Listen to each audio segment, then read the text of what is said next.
Hello and welcome to NYC Connecting the Dots. This video is an introduction to a series of videos that will be covering how to secure an apartment with a housing choice voucher, otherwise known as Section 8 in New York City. Some of these tips will be useful in areas outside of New York City. However, in this series, we will primarily focus on using a housing choice voucher. Okay, there's a lot of ground to cover with tips, tools, and truths. So let's get to it, and I hope you find them useful.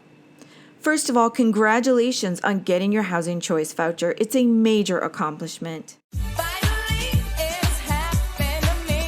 But as you know all too well by this point, unfortunately, navigating this system and securing an apartment is extremely difficult. The long and the short of it is that no one will accept your voucher because they simply do not want to deal with the hassles. In this intro, we will cover the very basics that must be in place in order to overcome these obstacles. It's an unfair game. Because of the lack of resources and enforcement, real estate agents and landlords get by with violating the fair housing laws with virtual impunity.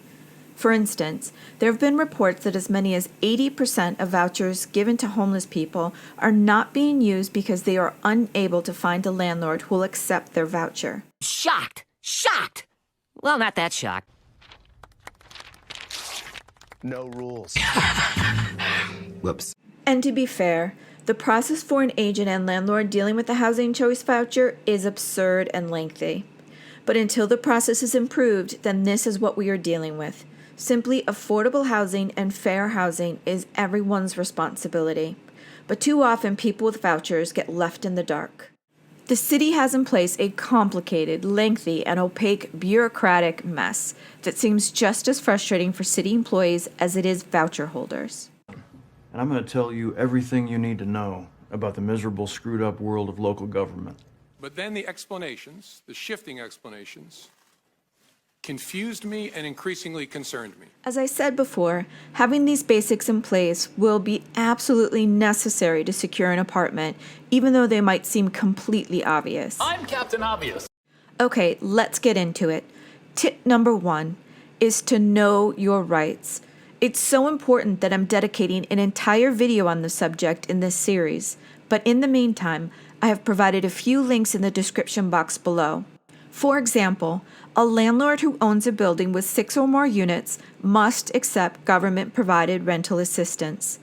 Knowing your rights can help you identify situations of discrimination, abuse of power, and it can provide you guidance to take certain actions. We're in a different era. Get over it. Whoa! Tip number 2.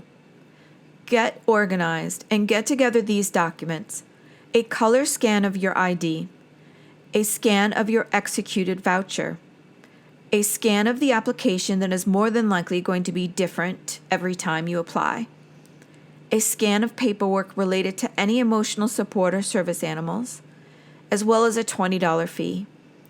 Having these documents on the ready will not only give you the chance to actually get the apartment, but will help you make a crucial good impression.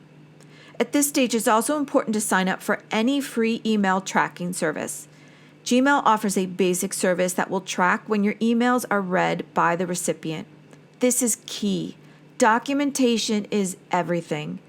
Otherwise, it's lies, lies, and more lies. Tip number 3, get support. Stop it. Get some help.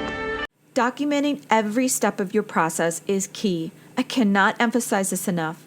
From the moment you inquire about the apartment to when you move in, everything must be documented.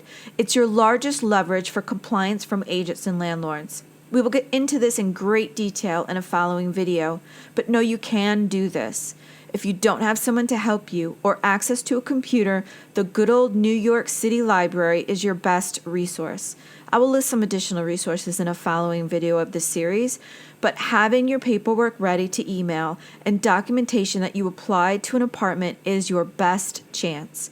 Agents and landlords are looking for any excuse to reject your application.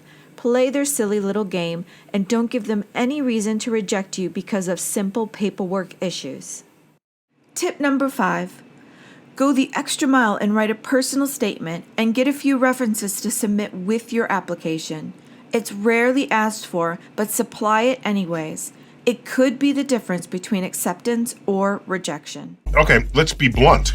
Landlords know your rent will be paid because of the voucher, but they want to know if you're going to be a good tenant. This is the time to show yourself some self-love and write a few nice things about yourself. It can be simple, a few paragraphs, and ideally not more than one page.